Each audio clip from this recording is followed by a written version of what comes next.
So good morning, everyone, and welcome to the Accelerator Career Group.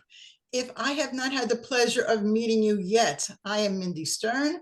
I've been the host and honored to host the Accelerator Career Group for 5 years now. If this is your first time on an Accelerator call, please just put a number 1 in the chat so that we can welcome you properly. And for everyone who's here, please put your LinkedIn URL in the chat, because you never know who you're going to meet or who might want to meet you. So put that in the chat. We have loads of ones. Stephanie, and welcome to Anne Marie and Peter and Jane and Janet and Christy and Jill. Welcome, and welcome to Surya from Turkey. We are international today. Excellent. I had someone who was coming in from Canada, but I don't see her yet. Anne-Marie, welcome to all of you. So just a brief background, we launched the Accelerator Career Group in 2020 when so many people were looking for jobs during COVID-19. And we've grown from a very small group of 7 to over 700. And I have been honored to help so many people with their LinkedIn profiles and job search strategies and interview prep and just everything to fast track your job search. So today I want to take a moment to pause, because we all know it's Veterans Day in the United States. And I think it's important to recognize the service that they have provided to us, everyone who's in the military. If you know someone or you are someone who has served and are a veteran, I posted today a lot of discounts that you might want to share with people who are in that community. So just go to my LinkedIn post and share liberally with them, just to celebrate and support that community. I appreciate it. I am thrilled to announce our next free Accelerator Group event, which is going to be held on December 15th. And yes, I know it's a Monday, and usually we meet on Tuesdays. It's okay. In December, we're meeting on December 15th. And so mark your calendar, because Brenda Miller is going to speak with us about using LinkedIn to launch or promote your solo business. So many job seekers that I talk to, my clients, are taking side gigs, are starting solo business, are starting to consult. And we want to address that group about how we can use LinkedIn to get that business off the ground, or to promote it if you're currently have your business already. So that link is available. Sign up. That will definitely be full, that group. So sign up as soon as you can. Registration is now open. One other housekeeping tip before I introduce Virginia. Anyone who's come to my groups knows that we always put our golden nuggets in the chat. And there's 2 reasons for that. Number 1, when you write down something that you hear that is really important to you, it's probably going to be important to someone else as well. And when you write it down, it helps it to penetrate your brain and stick in your brain. So it will help you, but also I will take all of those nuggets and I will create a post for tomorrow. So tomorrow, when you go to LinkedIn, you will see all the things that we heard from Virginia today, all the lessons learned, so that you can then perhaps forward it to someone else, or let someone else know what new events you have learned about. So we're going to put the nuggets right into the chat, and just start the nugget with nugget in caps, so I know what to look for. I appreciate it. And while I'm mentioning it, remember that if you want to save the chat, there are 3 little dots at the top. Just click them and say save chat. I usually do it once in the beginning and once in the end to make sure the chat is saved. Okay, so without further ado, Virginia, she is amazing. And I know that in this world where AI and job search is still kind of a wonder for people. They're not sure how to use AI or when to use it, and how does it impact the applicant tracking systems. I said to myself, Virginia is the perfect person to come talk about how your resumes need to be structured in 2025 and 26. We're going to be in 2026 any moment now.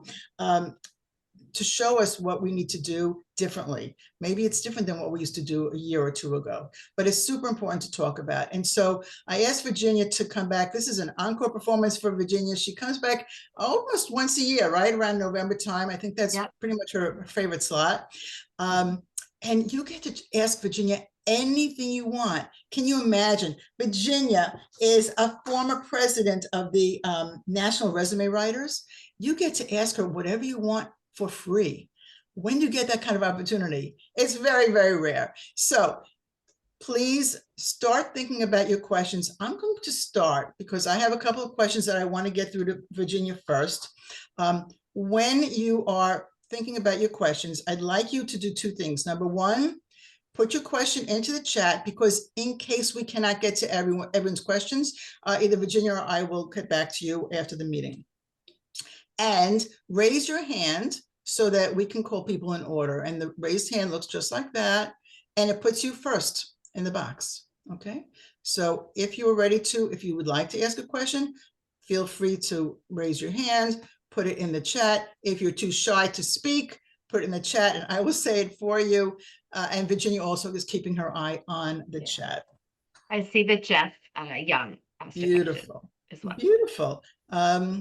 I think that's all I have to tell you. Virginia, would you like to say hi to the group and preface anything, and then I can start asking you questions? Sure. So I talk really fast, so if I need to slow down, let me know. There are several people on this group chat that know a ton about resumes, certainly a ton about LinkedIn and job search. So a lot of the times my answer is it depends. And so I welcome you all to weigh in with other thoughts, because it's better to have all perspectives. Absolutely. And if our we have so many experts on this call, and I thank you for being here. If you would like to answer any questions that you see in the chat, that would be amazing. All righty, great, excellent, thank you. All right, we ready? Yeah. So I would like to start at the beginning, and I want to give people time to think about their questions while we're going. The first question everyone wants to know is, what tips can you give participants so their resumes get seen? Like, what should they be doing differently, or how can they make sure that their resumes get seen by a recruiter, by a headhunter, by a hiring manager? So I write primarily for human beings first, and then I make sure that everything I write can be read accurately when submitted online, because then you are dealing with applicant tracking software systems that are AI, have AI components, and they use those software. They don't kick you out, but what they will do is they will read it, parse it, and file it away correctly. So when I am writing for the human being, what I want to make sure is that, number one, it is clear what that person is targeting. And so I like to make sure that all my resumes have a headline at the top. The beauty of having a headline is that you can customize it based on the opportunity.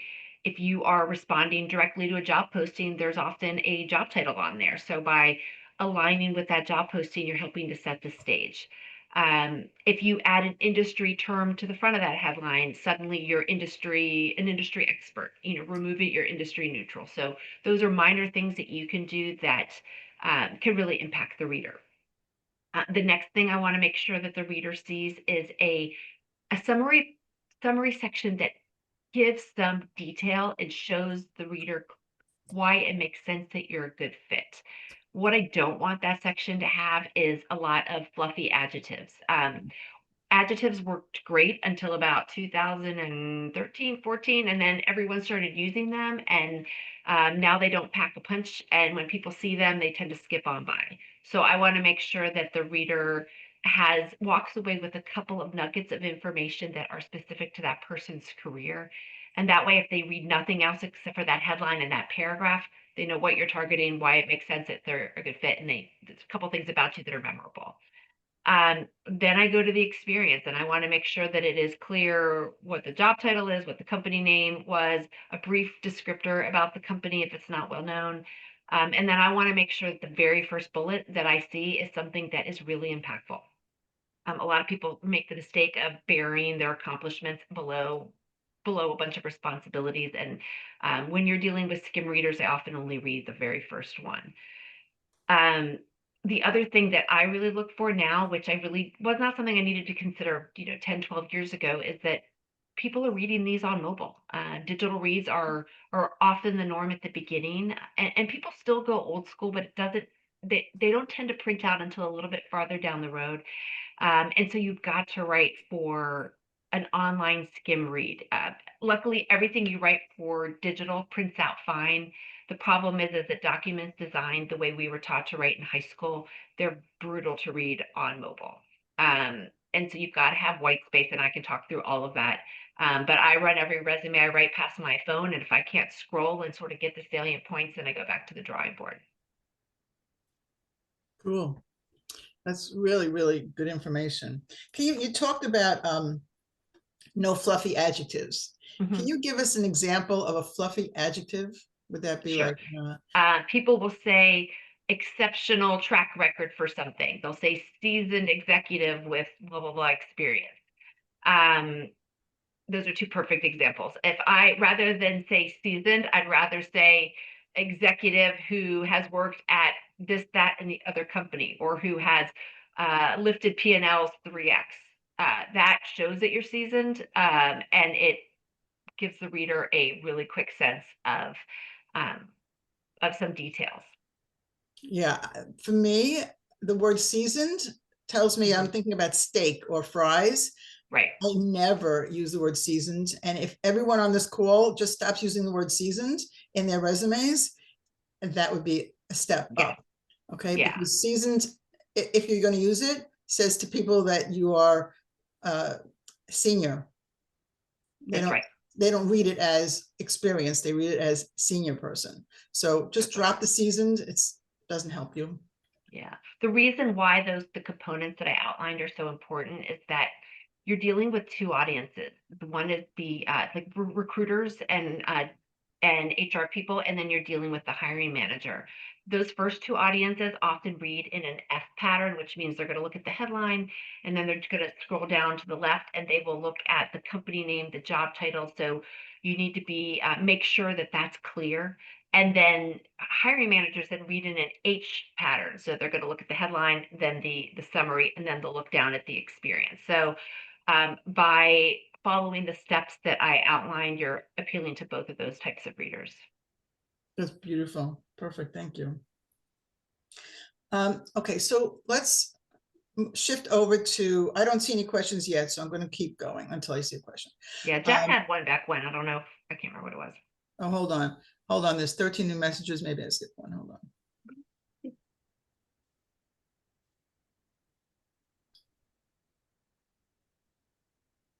Okay, so Alex has a question. Do you see Alex's question? Yeah, my name is Anthony, but people call me Tony. What should be the name on the resume?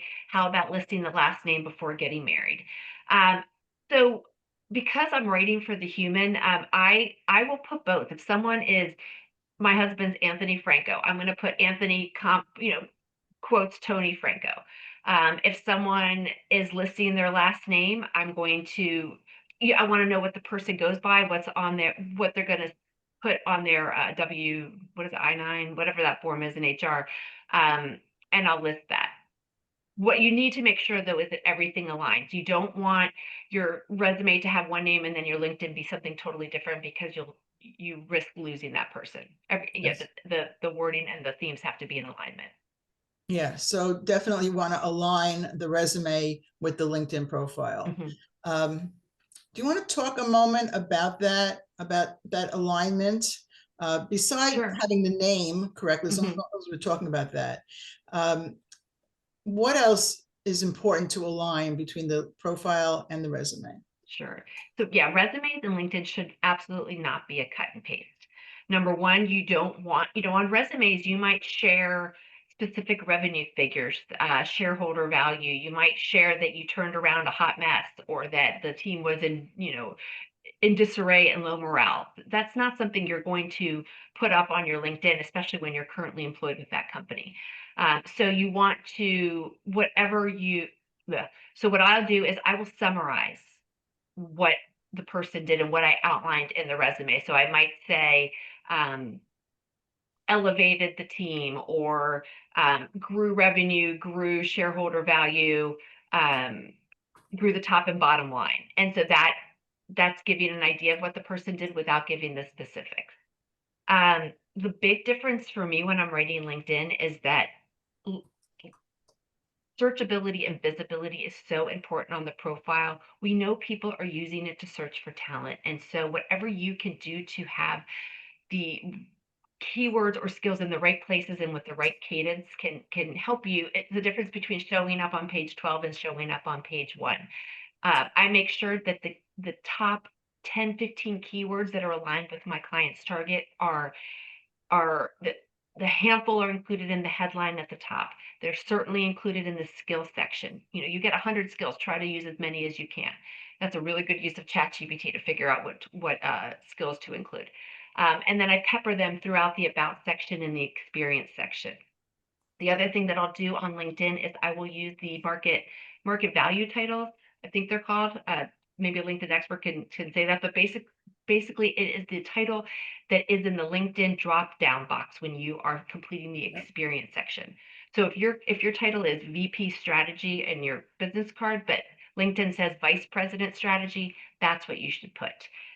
If your title is, I don't know, chief guru officer, but really it's like a chief HR officer, I will put the market value title in the job title, and then I'll reference the company title in the body of the text. Yeah, I get that all the time with in HR. A lot of people have this title called Chief People Officer, which you know what that is, but it's not, doesn't compute. If it's not in the drop-down box, then you pick the one that is closest. Exactly. And then you can add a handful of, I like to add 2 to 3 industry terms sometimes that, or some of the keywords at the end of the title, again, because it helps with searchability. Yeah, very, very important. All right, the questions are flooding in. Jeff wants to know about the STAR. How you feel about STAR? STAR, so STAR, for those who don't know, is an interview format, and it stands for situation, task, action, result. Another variation of that is challenge, action, result, like CAR. I like CAR because it's shorter. What I love about STAR is it tells the story in the way that people like to hear stories. You sort of see the beginning, a middle, and an end, and the end is the result. It allows you to prepare a number of stories that you're going to tell, and you can use a job posting to guide what stories you need to frame up, and it lets you practice them in a way that is not rambling. Interestingly, when you're writing a resume, you flip it, and the R starts at the beginning when you're writing a bullet. Again, readers often, when they start bullets, they don't finish them. People jump all over the place when they're reading online. Certainly resume, so you lead with the result, and then you explain the action and the challenge or the situation and task. Yeah, I like doing that as well.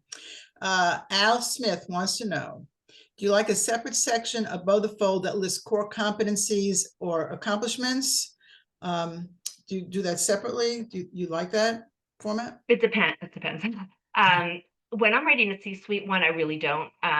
With someone who is a tech manager or really on the front lines of tech, I'm going to make sure that I include the skills, and I'm going to include a tech snapshot that shows the relevant software, tools, frameworks, methodologies that they use. When I do use it, I don't like for it to be longer than 3 lines. And I don't include any sort of soft skill. I stick with the hard skills. And again, ChatGPT is a great use of that. The soft skills need to be inferred through the bullets. So if you are a great leader, and rather than having a skill that's about leader, you talk about your leadership style and the outcome that you help to have in the company that shows what you did. In the experience section. In the experience section, yeah. Gotcha. Gotcha. All right, cool. Let me see, got some more. Okay, question from Poletra. I think I said it right, Poletra. What's the best format to use in your resume when you have over 25 years of experience, but all in the same related field? And how do I showcase my military veteran experience? Oh, good. Thank you for your service, Poletra. Yeah, Should it be on the resume if it's older than 25 years? Great question. that's a great question. So if your military experience is relevant to how you go about your job today and the job that you're targeting, maybe you acquired leadership skills, maybe you gained the ability to lay out a strategy quickly, whatever it is, then that's relevant. Earlier roles, if you scoop Baskin Robbins back in 1982, that's probably not relevant, so you don't need to include that. And so what I do is when I'm writing a resume, especially when it's at the executive level, I'll go back 15 years. If it's a little, if it's if you're maybe 12 years out of college, I'll only focus on the last 10. But I will go into detail with that section. And then if I will include relevant earlier experience under an additional experience section. And that is where I remove the dates from it for the person to see. And then I'll just synopsize it. You don't need a laundry list of what you did when you were in the military. You need a brief line that shows what about that role was relevant. And then if it's super relevant, then I'm going to make sure that I reference that at the top on in the summary section. Sometimes I'll also include a accomplishment highlight section at the top, where I'll include 2 or 3 highlights that showcase what I do, and I like to use those when there's earlier stuff that's super relevant.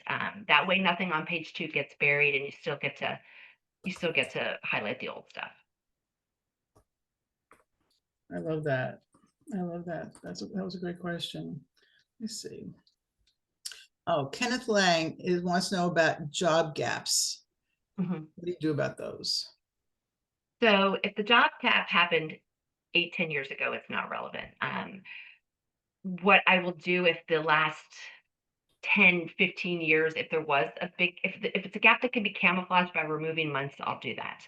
LinkedIn, you have to include months now, so you can't get away with that. But resumes, you can. So if you ended a role in July of 2014, and then your next role was July of 2015, by removing the months, suddenly your date is camouflaged. If it is a recent gap, then number one, what you need to do is I like to include a line that shows the reader why you left. A brief sentence that says role eliminated as part or exited role as part of a corporate restructure. That says all the reader needs to know, that it has nothing to do with, it's not performance based at all. Um, if that gap began, I don't know, 6 months ago or less, then I don't really think you need a ton more. But once you get past that, I like to include a section that shows what you've been doing. A lot of people make the mistake of throwing up a consultancy on there, but nothing to show for it. I will only include work in a consulting capacity if I have examples. If you did something for free, if you lent your time or talent for volunteer work for friends, um, I'll reference it. Sometimes I'll just show what it is about what I'm doing now that is relevant to what I want to do next. Let's say you were caretaking for a parent and you're targeting a role in healthcare. There's a story there that I can show where I can show alignment. Sometimes you use that time to learn about industry podcasts, industry certifications, follow industry trends. I'll talk about that. But the goal is for the reader to understand why you left and what you're doing so that you're equipped to hit the ground running when you start. Excellent. I want to focus on that a little bit Mhm. because so many people are upskilling now and they're trying to Mhm. learn AI as quickly as possible. So I'm wondering, how do you recommend that they show those types of courses where they have taken the time and effort to upskill and learn whatever the course might be? But AI comes to mind because so many people are doing that right now. Mhm. Where do you include that? So you're going to include it in your certifications on LinkedIn. You can reference how a line saying that you remain current on trends in tech, including AI, whatever it is. I might include something that says the certification, equip me to be able to use X technology to do XYZ efficiency. So yeah, it of course it really depends. Um, I probably should back up and say that how I address gaps on LinkedIn is a little different. Do I have time to go into that, Mindy? Sure. Okay. So with LinkedIn, what I like to do is if the ending was within 3 to 6 months, and let's say you got a severance package that where you're paid every 2 weeks for a couple of months, I will consider that sort of currently employed. Once you get past that I guess it's 3 to 5 month window, then I will add a section onto the job title where I will say, let's say project manager IBM. I will say project manager parentheses exited 10/2025. Then I'll put the company name and then I'll list the dates as 2022 to present. That way, the human being, you're being transparent with the reader that your role is ended, but you are making sure that you are not hurt by LinkedIn's algorithms, which unfortunately have people with an end date show up lower than people that are currently employed. Thank you for talking about that. Mm-hmm. That's absolutely true. And then if it's been longer, then I will create a job section, a new job where I won't use career break because career break does not show up on LinkedIn Recruiter, but I will create a job section that says this is what I'm doing with this time. And it's full of keywords that are aligned with that opportunity or whatever you're targeting. Yes. Yeah, Christy. Yes, Christy. Applicants Yes, show up. If it says if you have an end date, it does. And I haven't seen anything to the contrary. that's correct. I've seen that Awful. as well. It's awful. Mm-hmm. Here's a question from Chris. I'm not sure if I understand it. Chris, we may ask you to get on live to talk about it. What's the best way to construct the resume and LinkedIn profile for a job or industry change back to the tech sales and marketing industry I was in 14 years ago? Do you need more Um, information, Virginia? yeah. Are you in sales and marketing in another industry, or are you a finance person looking to change industries and roles? Chris, I'll can do you a answer? voice. It's probably easier than with Yeah. the text. Thank you for asking. No, I've been an entrepreneur for the last number of years, running Mm-hmm. an education-based company, and now somebody else in the family is going to be taking that over full time. So I'm looking to return back into the tech area where I've stayed on top of it, et cetera. But it's returning back to something I had done for about 20 years prior. So a lot of success, a Okay. lot of track record in it. It's just how do I communicate Yeah. to that? Is your education company, is there any ed tech associated with that? Not currently, no. This is more on the services side. It's not ed Okay. tech. Um, so number one, I would want to sort of, if you are targeting sales and marketing, even if in your current role you also wore lots of hats, finance, HR, you were the CEO, if you were an entrepreneur, you wear many hats, I'm going to focus on the achievements that align with the sales and marketing piece. So you want to sort of look at what were the customer rates, what were the revenues, whatever you can do to sort of show a before versus after story of growth, showing where you where you overcame challenges. Do all of that within the lens of um, a sales and marketing target. Um, What? to show if you're it, bleh. I would also include a bullet in your or a line in your summary section that shows how you've kept your tech skill savvy. If you are using, if you integrated technology into your company to increase efficiencies, drive sales and marketing, make sure to include that. If if you are harnessing AI for that same purpose, that shows that you're tech savvy, and then you can reference that in the branding at the top. When someone is making a pivot like that, I also like to, that's where to me a cover letter can really make an impact. The elephant in the room is going to be, why is he making the change? And so you can say, I love this industry, but I had a chance to test the entrepreneurial waters and I took it. And now I'm ready to get back to my roots. And that sort of explains what's going on. Does that Yeah, help? that's perfect. I've been very involved in a lot of initiatives, bringing AI in and Perfect. banging the drum to get the headquarters. It's a franchise kind of thing. So I've brought it in. Yeah, so it's The Yeah, and then the other thing I would say is if you worked in any other industries in sales and marketing prior to 20 years ago, that can go under the earlier experience section. You can reference that you have diverse industry experience in the summary at the top, and then you can rather than a skills section, you can have an industry section that shows that it references the other industries that you worked in earlier than 20 years ago. And then that helps the reader to overcome the concern that, how can you possibly do sales and marketing for my widget because you've been in X sector the whole time? It's not That's foolproof, great. but it helps. Oh, that's wonderful. No, a little bit Yeah. of good to have multiple tools in the toolbox. Yes, Yeah. thank you. And I also love what you just said about cover letters, Virginia. I think they're underutilized and people don't really appreciate them, but I think there's definitely a place for cover letters. I mean, they definitely get thrown out a lot, but with the people that love them really love them. And so to me, there's not really a downside with them. And certainly when there's an elephant in the room, it's worth doing, because otherwise the reader might skip on by because they're confused as to why you're making the move. Yeah, absolutely. So let me see what we are missing here. If you put a question in the chat, I may have missed it. If you could just raise your hand so we could find it, that would be great. Someone asked about the severance package. If you're receiving a severance package that pays out bi-weekly, when should your employment end date be listed? I mean, to me, it's not until you're off the payroll. And I don't have a problem with that.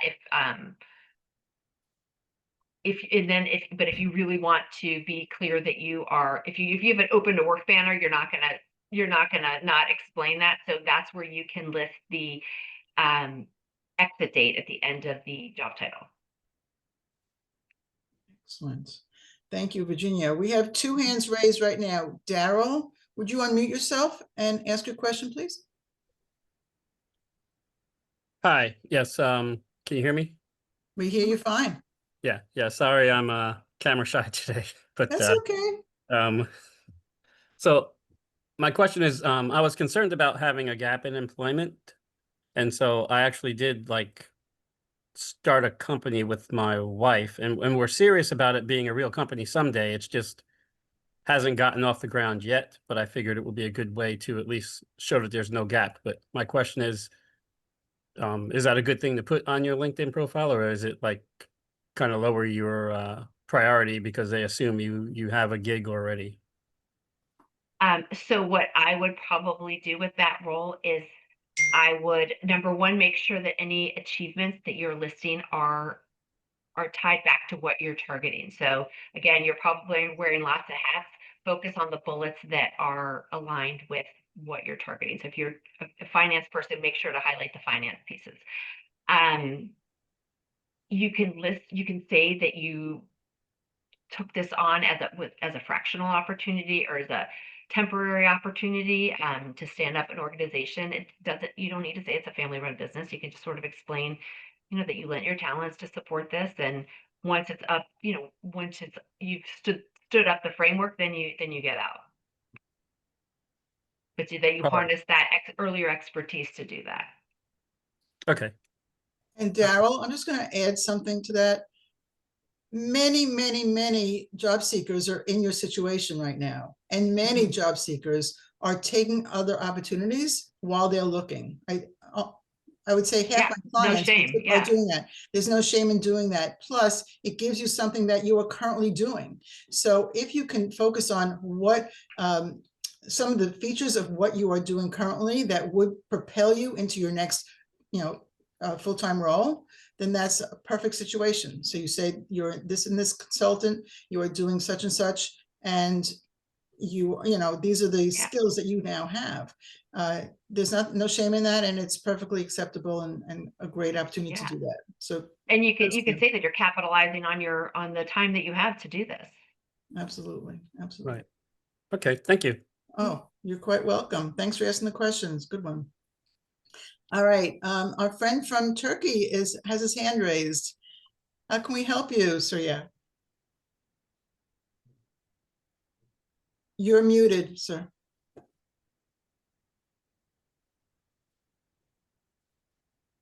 Okay, is it okay? Yes. Yes. Now you do. First of all, thank you very much once again. Well, I'm from Turkey, but I'm also in touch with my classmates from the United States. It seems like almost all the military people have the same problem in terms of writing their resumes, because how do you transfer, how do you write your resume, like your military experience, I think you call them transferable skills, into the civilian life, the mindset. Well, it's not easy, because when you spend 24 years in the military and only 5 years in the civilian world, for example, I worked in 4 different companies, including Amazon, and almost all of them are different from each other, like operations and business development, even though I have never done business development before. In any case, what I try to do is I just put one line for my military experience, like 24 years.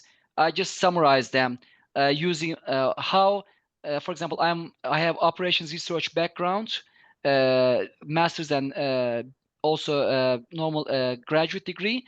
So I wrote something about my analytical skills, and I wrote something about military, like leadership and operations, and added some other stuff so that I can link them with my current job descriptions, operations or business development.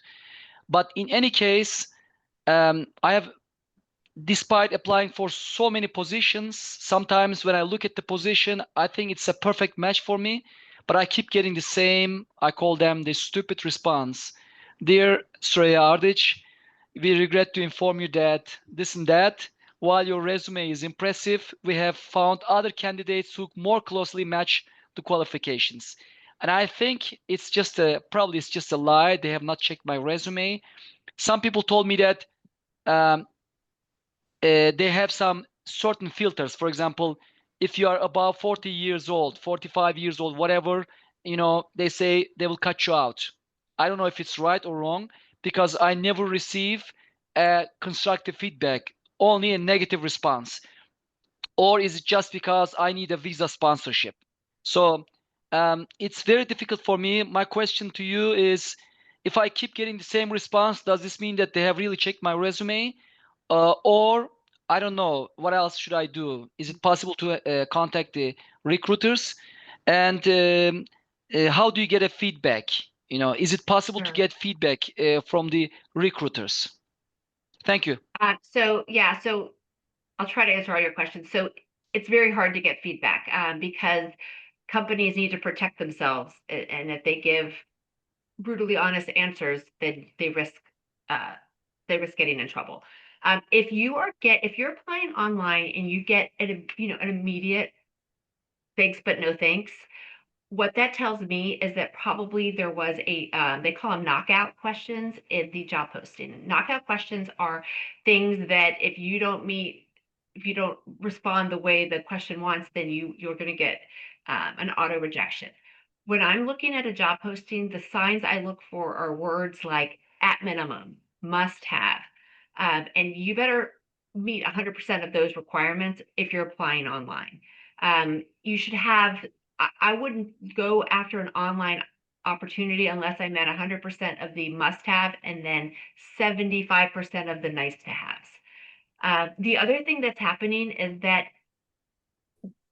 job postings are inundated with applicants. They're getting hundreds of people within the first couple of days. And so they often have enough people to be on their way exploring those. And they're not going to look at the additional people until they've exhausted that first group. And so timing is really important. You try to apply within the first 36 hours.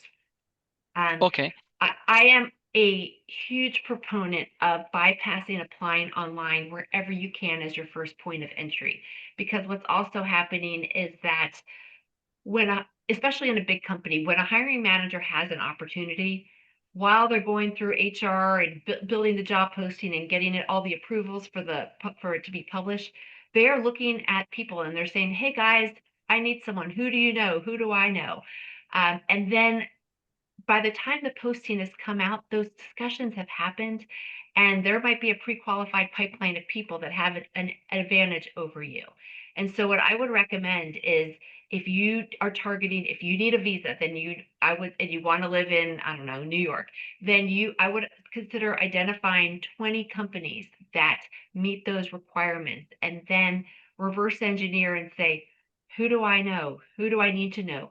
Who do I know at West Point who knows someone who knows someone? And try to get those conversations going to find out what it's like working there.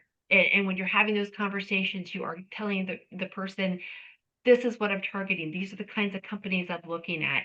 And try to get them to recommend people that they should connect, that they should refer you to. And so then you're having warm referrals, which increases the likelihood that the conversations will continue. Every time you have a conversation, ask for 3 more names. And that strategy of going deep with the targeting and the informational interviews, I found that if you spend, I like to spend maybe 60 to 70% of your time used on that strategy, and less on applying online. That, in my experience, gets people a little further. Okay, thank you very much. I just want to add, well, except for Amazon, which is Amazon Turkey, I got this job. I went through all these lengthy processes. The other 3 jobs, I got them through referral. So I knew someone inside. They introduced me to the boss directly, and I got the job. And people told me that as a military guy over the age of 50, it's almost impossible for me to get a job through LinkedIn, through online, unless I really have someone inside who will give me a second chance, who will help me with the hiring recruiter. They say it's impossible to go through LinkedIn. To be honest, LinkedIn has not given me any advantage yet, even though I have tried several methods. I have also tried the way that you also did. I talked to so many people, but it all comes down to the point, whether or not you have a very distinctive capability, such as a technical capability, which is worth the visa sponsorship. Thank you very much. Thank you. And Virginia, if everyone didn't hear all this or didn't compute, it was not just for him. Your warm leads are so important. Your networking that you should be doing every single day is so critical. Without that, you cannot assume that just sending resumes into the black hole is going to get you a job. You've got to look and see where you have connections. And that is one thing that LinkedIn is really, really good with, because you can see right away who you're connected with, or first, second, third level, with every single job posting. So there's value. It's a great CRM for research. Use it. You don't have to apply through that, but you've got to look and see who you might know and who your first levels might know, so you can reach out to them and get those warm leads. That's yeah. And I tell critical. people to also look up, use the search filters to find fellow alum at universities you might have attended, and then also think about consultants that maybe you interacted with, vendors that you interacted with, and your roles, because those people have tentacles in lots of different places. Absolutely. I see, Alex, I see your hand, but I want to get Marlene asked a question. I want to get this in quickly. Marlene, can you get on the, can you unmute and just ask your question? I can't see right now. Hi. Yes, I understand that there's a format that we need to use now so that it can be, a resume can be picked up by the applicant tracking systems, whether it's AI readable, something, I don't know. The format really hasn't changed all that much. And remember, you're really writing for the person primarily. You need to have a headline, a summary, an experience section that shows your job title, where you work, the dates. If you have education, put that. If you have certifications, put that. If you have relevant earlier experience, put that. If you have relevant industry leadership or volunteer leadership, put that. What doesn't work well when you are using your resume to apply online is a functional resume. And a functional resume is where you say, here's all my sales accomplishments, here's all my marketing accomplishments, and then you have a list of your job titles. You sort of have a third section that says, this is where I worked and this is when I did it. That doesn't get parsed correctly. And also for the human being, it's hard, because when we're in a rush, we're lazy. We want to know what you did, when you did it, and where you did it. if you make the person have to hunt around to figure it out, you run the risk that you might lose them. So what the style that I'm referring to is a chronological resume. Okay. Yeah. Thank you. Important. Thank you, Marlene. And Alex, you've been so patient. What would you like to ask Virginia? Very quickly. I have a dilemma, and it is resumes are written to be viewed on a PC, yet 80% of people use a phone. Do you make any adjustments?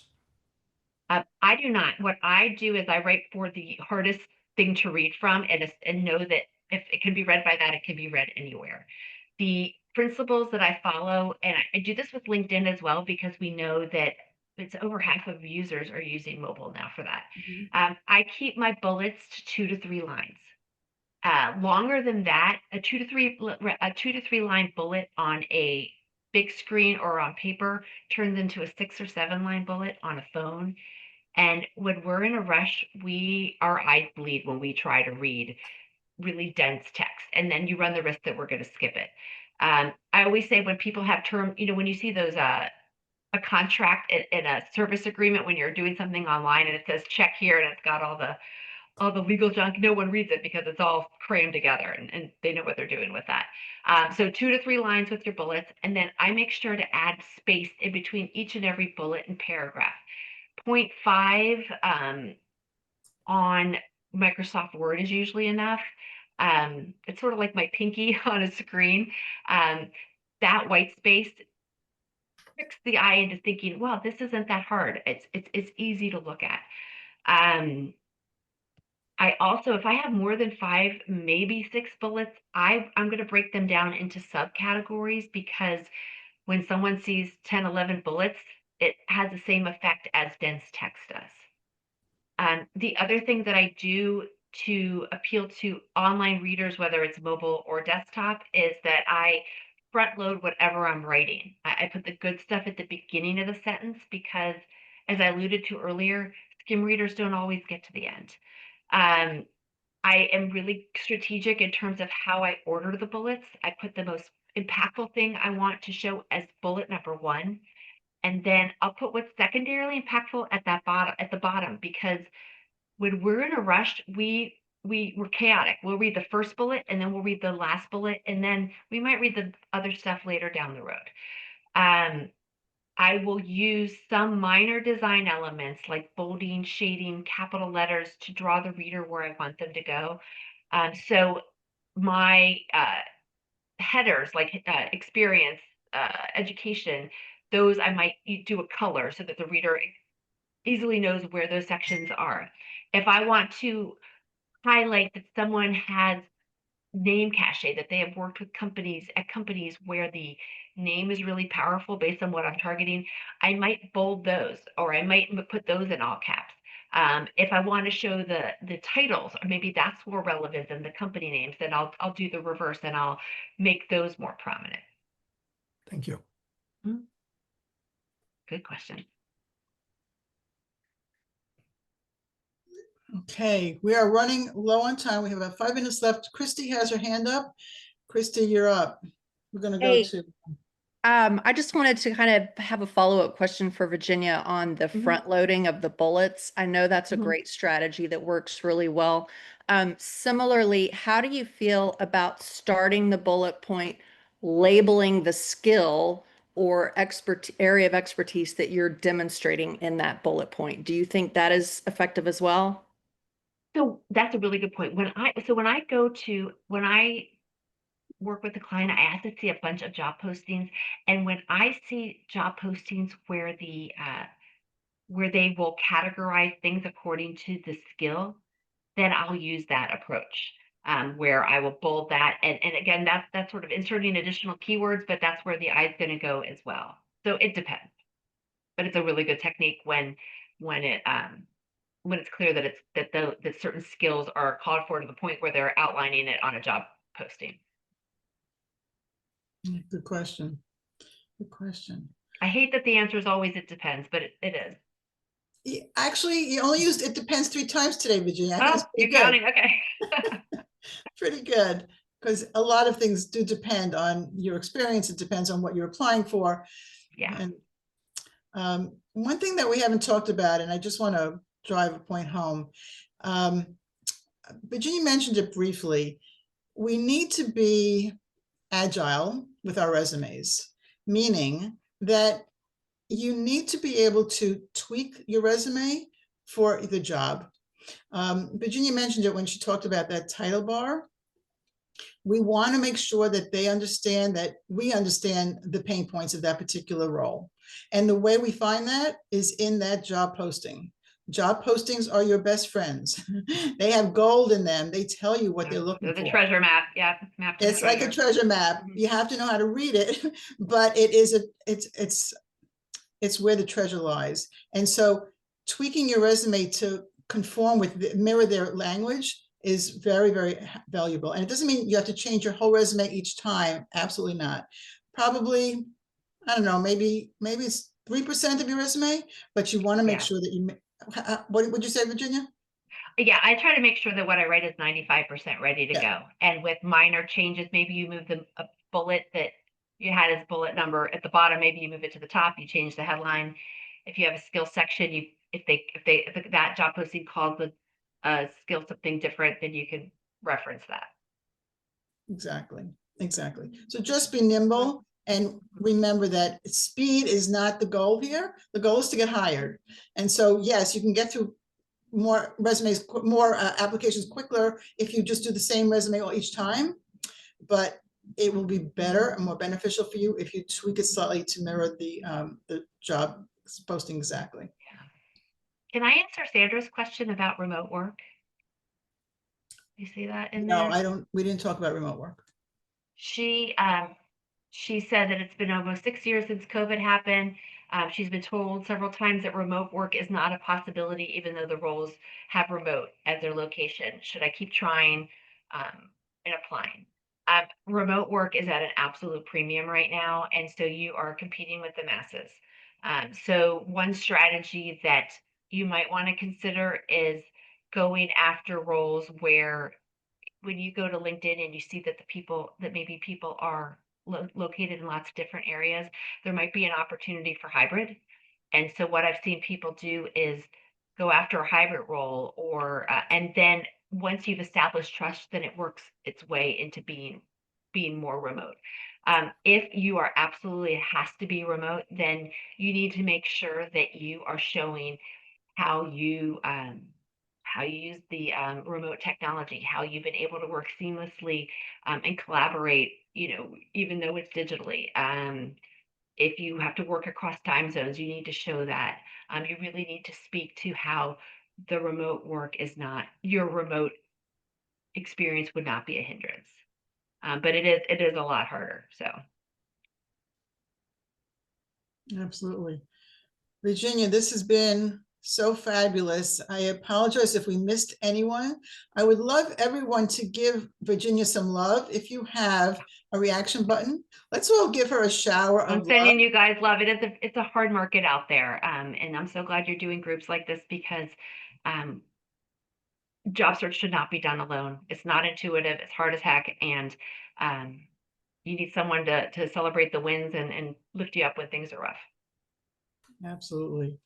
And we are here for you. If you have questions, you can always reach out to Virginia or me. We have on this call Ken Lang, Al Smith, Alex Freud, so many people, Christy Klein, so many people, and Jeff Young, I don't want to forget him.